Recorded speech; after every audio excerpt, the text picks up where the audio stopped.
အခုကျွန်တော်တို့နီးပြပေါ့နော်နီးပြလောကမှာကျွန်တော်တို့ဒီဘက်ကွာရီယိုလာဆိုတာပေါ်လုံးပွဲကြည့်ရဲ့လူတိုင်းဒါလုံးဝထိတ်တန့်နီးပြနီးစနစ်ပိုင်းဆိုင်ရာတွေရဲ့တကယ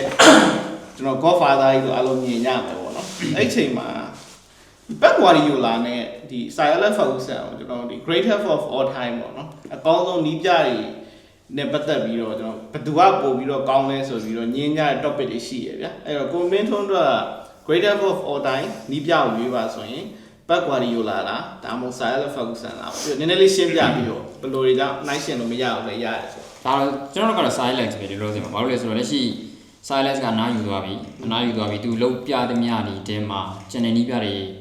လိုက်လို့ကိုမလွယ်တဲ့အရာတွေကြီးပဲပေါ့ကျွန်တော်က United တခုတည်းကြည့်ရကျွန်တော်ကိုရီတော့မမီပြီးမဲ့တယ်လို့သူ့အနေနဲ့ Aberdeen နဲ့လုပ်ပြခဲ့တာတော့ဘာလို့ဆိုတော့ဘယ်နီးပြမှာလုပ်ပြနေတာမျိုးမဟုတ်ဘူးပြသိလား Aberdeen ဆိုပြီးတော့ဘာမှမဟုတ်တဲ့အရာမျိုးသူလုပ်ပြခဲ့တာတွေကအဲ့ဒါကြောင့်လည်းသူ United ကိုရောက်လာတာကိုဆိုတော့အဲ့ဒါမျိုးတွေကဘယ်နီးပြမှာလို့တယ်မလုပ်နိုင်ဘူး Guardiola တော့လို့တယ်အနားမယူသေးဘူးဆိုတော့သူအနားယူတဲ့အခါဘယ်လိုလာမလဲဆိုတော့လည်းရှိဦးမှာမထားပါတော့ရာဥပဟန်နဲ့ကိုပြောင်းပြီးတော့ Champions League ယူပြီးသွားတယ်လို့ဘာလို့ဆိုရင်တော့တော်တော်ပြောဖြစ်လာနော်ဆိုတော့လက်ရှိက Silent Ferguson ပဲကြည့်ရမလားလက်ရှိမှာ goal manager ကျွန်တော်တွေ့တော့ဗါတဲ့ဒီ Guardiola လို့ကျတော့ထားပါတော့ तू သွားနေတယ်ဆိုပြီးမြဲတယ် तू ကတော့နေလက်ပြီးသွားနေတာပေါ့ဗျာဒါပေမဲ့လည်း तू လောက်ပြတယ်ဆိုတဲ့ထဲမှာဆိုလို့ရှိရင်ကျွန်တော်တို့ तू ကင်တဲ့အသင်းတွေပေါ့နော်ပြီးလို့ရှိရင်အဲ့အသင်းတွေကို तू transform လုပ်တာတွေကinspire ဖြစ်စရာတွေဆိုပြီးမြဲတယ်လို့ကျွန်တော်တို့အသင်းကြီးတွေကြီးဖြစ်နေပြီးတော့ तू ပြောင်းခဲ့တဲ့ league team မှာကျတော့လုံးဝဟိုပုံစံတွေကဗျာဘယ်လိုပြောမလဲအဲ့အသင်းတွေကပဲအကောင်းဆုံးပုံစံမျိုးကျွန်တော်ဖြစ်နေတာထားပါတော့ဒီ Silent Ferguson ဆိုလို့ရှိရင်ဘယ်လိုပြောမလဲခုနပြောလို့ Aberdeen မှာလုပ်ပြခဲ့တာတွေကျွန်တော်ရှိပဲအဲ့ဒါတွေကြောင့်လည်းပဲ तू က reputation အရင်ကောင်းနေတဲ့မှာပါတယ်ဗျာပြီးတော့ Manchester United ကိုရောက်လာတဲ့ခါမှာအရာအလုံးကအဆင်ပြေတာမဟုတ်ဘူးသိရမလားသူ့ကိုတော့မှထုတ်ဆိုပြီးတော့အခြေအနေမျိုးတွေထိပါကျွန်တော်တို့ကြုံခဲ့ရတယ်အဲ့အရင်တစ်ဆင့်ကျွန်တော်တို့ကခုထားပါတော့ Academy တွေကနေပြီးတော့ကစားသမားတွေကိုမွေးထုတ်ပြီးရင်ကျွန်တော်တို့ဗာလဲဟို Premier League မှာအင်္ဂလန် English အသင်းတွေထဲမှာဆိုလို့ရှိရင်ပထမဆုံးအနေနဲ့ triple winner ဖြစ်တာမျိုးတွေတမိုင်းတွင်ခဲ့တာမျိုးတွေဒီတော့ဒါမျိုးတွေကျွန်တော်ရှိဆိုတော့ Silent လုပ်ပြထားတယ်ဆိုတဲ့အနေထားတွေမှာအရင်ကဘယ်သူမှမလုပ်ပြဘူးတာတွေသူလိုက်လုပ်ပြတယ်ဗျာပြီးလည်းပဲ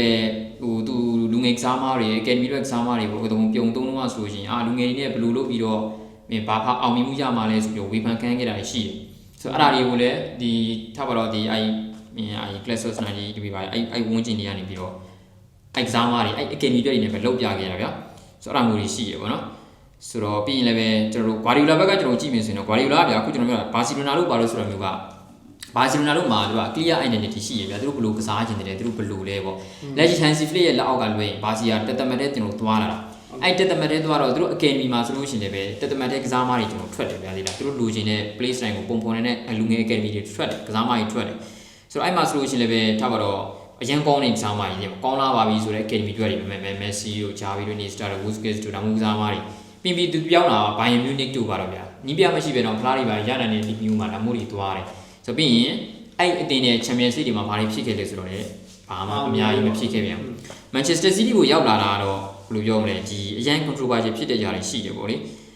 ဘာလို့ Guardiola မှာလက်ရှိ Manchester City ရောက်လာတဲ့အချိန်မှာဟိုသူရောက်တဲ့ချိန်ကခုချိန်ကြီးကကျွန်တော်တွေးကြည့်ရင်သူလုံးပြထားတယ်ယူပြထားတဲ့ဖလားတွေ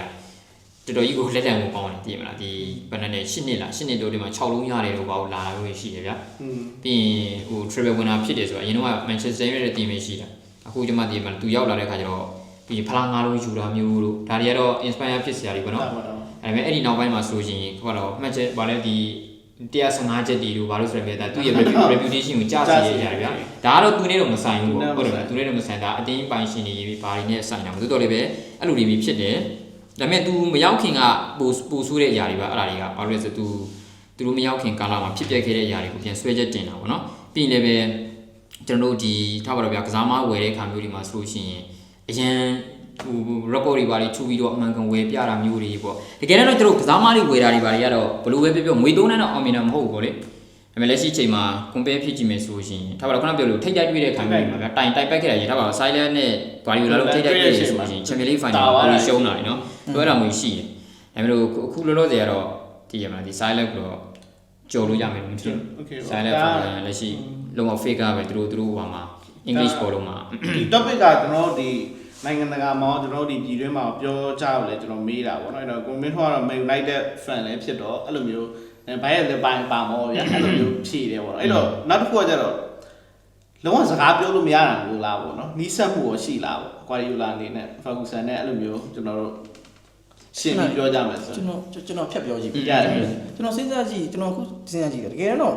ဖာဂူဆန်နဲ့ကွာရီယိုလာဆိုတာအသက်လည်းအရန်ကွာတယ်နောက်ပြီးတော့ခေရလေကွာသွားပြီဗျာဆိုတော့တကယ်တော့ကွာရီယိုလာဆိုတာဖာဂူဆန်နားကနေမှပေါ်ထွက်လာတဲ့နီးပြဗျာတကယ်တော့ရှင်းစရာလည်းမရှိဘူးတကယ်လည်းရှင်းမယ်ဆိုဖာဂူဆန်နဲ့ခိပြိုင်နီးပြရင်လည်းရှင်းလိုက်ကွာရီယိုလာဆိုကွာရီယိုလာခိပြိုင်နီးပြရင်ရှင်းသိနေတော့ကျွန်တော်ထင်နေတာပဲဆိုတော့သူ့ပါဆိုပြကွာရီယိုလာဖာဂူဆန်နားကနေမှထွက်လာပြီးတော့ဖာဂူဆန်ကိုချန်ပီယံလိဖိုင်နယ်မှာတိတ်ခဲလို့ပြီးတော့သူကဖာဂူဆန်နဲ့နားသွားပဲရှင်မှာပရီးမီယာလိရောက်လာပြီးတော့ပရီးမီယာလိမှာဖာဂူဆန်နဲ့ကွာရီယိုလာဘယ်လိုလဲဆိုတော့ရှင်းလာကြတော့ကျွန်တော်ထင်မမျှတော့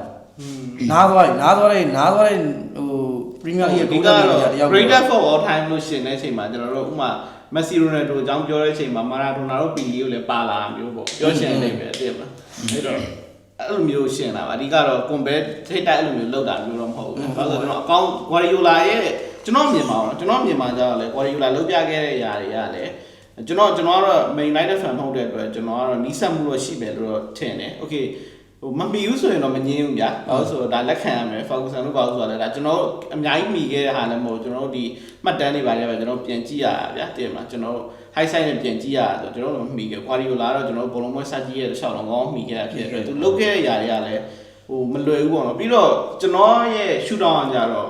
Guardiola အတင်းကြီးပဲကြိုင်နေဆိုပြီးတော့လူတွေကဝေဖန်တာရှိရဗျာမက်ဆီလို player မျိုးကတော့တည်မလား Real Sociedad မှာစင်ကစားမှာမဟုတ်ဘူးဗျာတည်မလားသူ့အတင်းကြီးတွေကခေါ်လို့အတင်းကြီးတွေကိုကြိုင်တာဗျာ Guardiola အဲ့လိုမျိုးလည်းရှိရဥမာ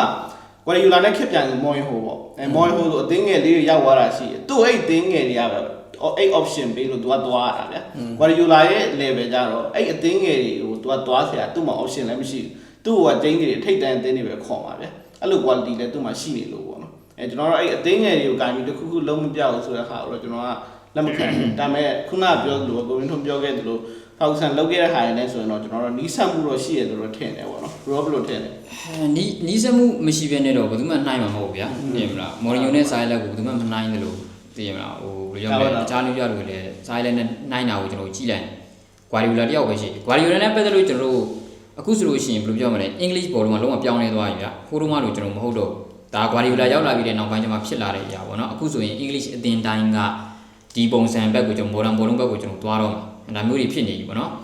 ဟိုတုန်းကဟွာတွေဘယ်လိုပြောသူကလုံးဝ evolution လုပ်ထားတာပဲထားပါတော့သူရောက်လာတဲ့ခင်မှာဆိုလို့ရှိရင်ကျွန်တော်တို့ဟိုတုန်းကကျွန်တော်တို့ဘာမလုပ်ဘူးတဲ့ force back တွေကိုသူ introduce လုပ်တယ်တို့ force 9တွေ introduce လုပ်တယ်တို့ဒါမျိုးတွေပေါ့နော်ဒါမျိုးတွေလာပြီးလို့ရှိရင်ဒီတာကာတွေကို premier လေးလို့ physical demand ရမ်းများပါတယ်ညံနှုံးမြင့်ပါတယ်ဆိုတဲ့ league မှာသူတေးလာတာမျိုးတို့သိတယ်မလားဟိုအရင် direct ကောင်းတဲ့ကာတွေမဟုတ်တော့ဘဲနဲ့ပြန်ဘက်ကို control လုပ်ဖို့ကအဓိကပုံစံသွားတာမျိုးလို့ဆိုပြရင်ဒီမှာပြောင်းလဲမှုတွေရှိလာတယ် Guardiola ရောက်ပြီးတဲ့နောက်ပိုင်းမှာပေါ့နော်ဆိုတော့အဲ့မှုတွေကြလည်းရှိရဗျာဆိုတော့ကြောင့်ခုနကပြောလို့ပဲလက်ရှိချိန်မှာကဟိုဖာဂူဆန်ကိုဘလုံးမှရှင်လို့အဆင်မပြေသေးဘူးဆိုတာကဖာဂူဆန်နားသွားပြီပြောချင်တာဖာဂူဆန်ဒီကြီးချက်ပူပြီးတော့အောင်မြင်မှုရတဲ့အကြောင်းမရှိတော့ဘူးဒါပေမဲ့ Guardiola ကျတော့ကျွန်တော်တို့အောင်မြင်မှုရလေးတွေဖြစ်ချင်မှလည်းဖြစ်လာမယ်ဖြစ်ချင်လည်းဖြစ်လာပါမယ်ဟိုဒါပေမဲ့တေချာတာတခုကတော့လောလောဆယ်က silent ဖာဂူဆန်ကိုကျွန်တော်တို့အနေနဲ့ဟိုရှင်းလို့မရဘူးလို့ကျွန်တော်ထင်တယ်ပြောနေတာဒီဒါကပုံမင်းတို့ဖြေပေးသွားတယ်လေကောင်းပါတယ်ဒီ Man United fan တွေဆိုလည်းတော့ကျင်းနေကြမယ်လို့ထင်တယ်ပေါ့နော်ကျွန်တော်အနေနဲ့ကတော့